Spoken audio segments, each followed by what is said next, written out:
I am an orchestra, a brontosaura, and the scales fall from my fingers, groaning and sighing, falling from the San Francisco... Welcome to a new edition of the Neon Jazz interview series with jazz singer Lisa B., or Lisa Bernstein. She talked about her new single called I Am Orchestra, based on an original poem she's releasing as a single in honor of the legendary pianist Cecil Taylor, an old family friend and one that holds many special memories for her. This is being done for the first anniversary of his passing on Friday, April 5th, 2019. This piece is a duet with the incredible Berkeley-based avant-garde pianist Scott R. Looney. She talks about this and so much more. Well, hey, thanks for reaching out to me with this single. I'm looking forward to talking to you about it, Lisa. My pleasure. I'm glad to have an excuse to chat with you again. Absolutely. You have released a new digital single in honor of the legendary pianist on the first anniversary of his passing, April 5. And I want you to talk to me about this piece, what inspired it, and I want to get into a little bit of the history that you have with Cecil. So let's start out with just the kind of top of the inverted pyramid with this single. I had written the poem a number of years ago, just being inspired by Cecil's music and Cecil's presence. As I mentioned, I think the last time we talked, my folks were very hip people and jazz fans. And, you know, they're still around, I shouldn't say were. One of their friends was Cecil Taylor, and he came to the house for a number of my dad's jazz photographs of him, one of which I used on the cover of this digital single. And so just being exposed to Cecil's music from a really young age and his really variable personality, you know, he was very shy early on, and then he could also be extremely social and gossipy. And my dad and I visited him backstage quite a few times at gigs. So, you know, it's always amazing to be in the presence of a genius like that, and also, you know, to get to know them a little as a person, which sometimes is really contrasting with what their music is. So I wrote this poem, which is maybe one of the wildest poems I've written, and I really wanted to, so I'm working on a new record that takes more, quote, literary poems for the page, and we're collaborating musically. I'm collaborating musically with a number of different musicians, and so this is a duet with the wonderful Bay Area avant-garde pianist Scott R. Looney. So we took it into the studio and created this poetry piano duet.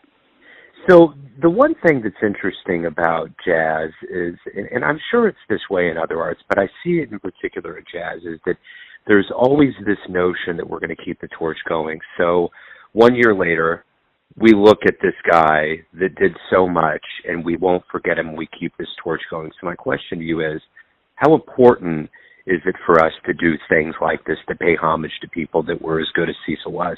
You know, it's crucial. I think it's particularly a cornerstone of jazz culture. I mean, you know this. You just released a book of poems, or maybe a chapbook, and you kindly sent me a PDF, and I was reading some of it, and which I really enjoyed. And thank you. You know, it's not just preserve, but have a conversation with these jazz masters. I mean, you have conversations with jazz masters through your show, but this, you know, the poems take it to another level of wanting to respond in art and preserve that unique voice through your own, or, you know, in the case of this poem, through my own, to this sort of imagined quotes from Cecil, some of which are grounded in reality and some of which are my own imaginative take on his inner self. So I think in jazz in particular, probably because it's such an apprentice art form. You know, I mean, painters are apprentices too. You see them, you know, set up their easels in museums and copy the masters, but it's not that one-on-one passing down of the tradition, which I think is still happening in jazz, even though it's become much more academic. People are still transcribing and studying and listening and, you know, working on the bandstand with elders. So don't you think it's part of the jazz culture to do this? Yeah, I absolutely do. And I think the beauty of it is within each of these chambers of creativity is you get this notion that the backbone of it is improv, because a lot of these stories, they will get regurgitated. Like, there's been certain folks that have told me stories, like Reggie Watkins. One of the best stories that he ever told me was about Maynard Ferguson basically told one of Frank Sinatra's goons to go to hell when he came to his door with an LP for him to sign, because he wanted to scare him away from one of Sinatra's girls that he was dating.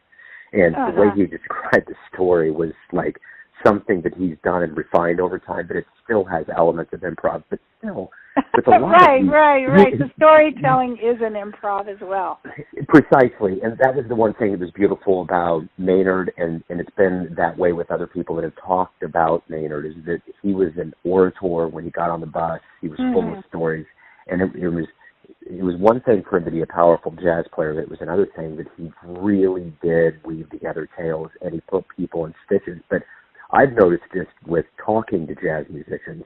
They're saying different things all the time. In some certain way, they're mimicking what they're doing on stage. So, and all we're doing here, whether it's an interview or it's higher art with poetry or it's song, is we're immortalizing these notions so they just simply don't get forgotten, which is what I think is the backbone of the storytelling the art known as jazz. Yeah, and I think there's another factor too, which is the African-American oral tradition. And, jazz musicians, in my experience, are the most gossipy group on the planet. I mean, they're worse than, like, my friends from junior high. Because it's like they come through town and they spread the news orally of what's happening in the jazz tribe. It's so funny. But that's, and that's the talking drum tradition too. I think it's related to that. I agree. Most jazz musicians are storytellers verbally as well as musically. Absolutely. So where is this going to lead for you? Is this kind of like a momentary stop in the road to say, look, I'm looking back at Cecil? You did mention an album that you're putting together. I mean, is there anything else that's on your radar along these lines, or is this just a kind of a flame that you're lighting right now singularly for what you're doing?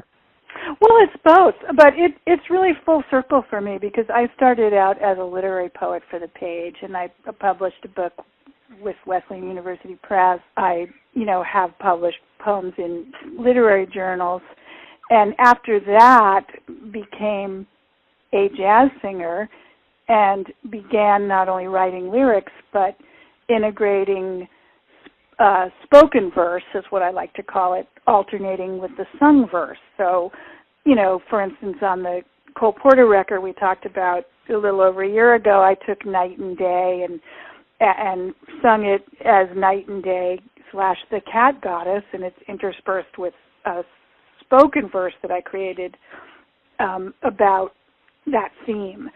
So this, I'm kind of circling, but I never wanted to touch, like, taking those poems written for the page and putting them to music until now.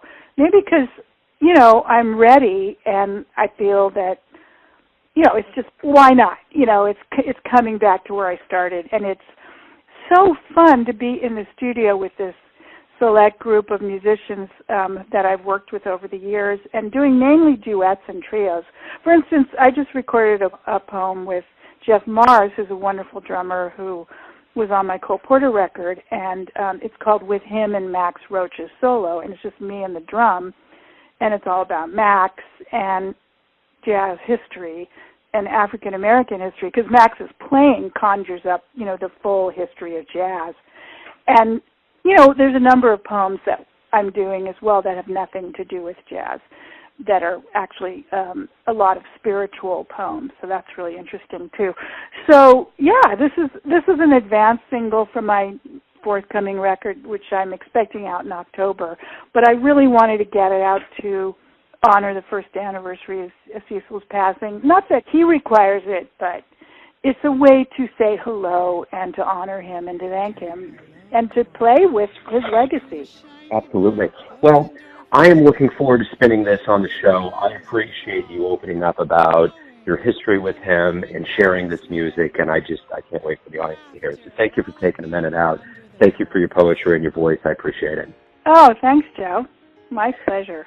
Thanks for listening and tuning in to yet another Neon Jazz interview, where we give you a bit of insight into the finest singers and players in San Francisco, Kansas City, and spots all over the world, giving fans all that jazz. And thanks to Lisa for her music and her time.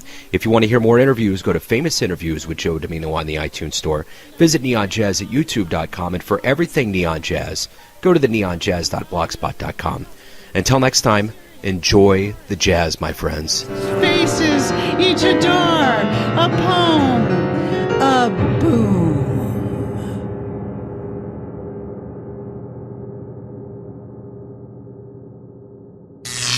Neon Jazz.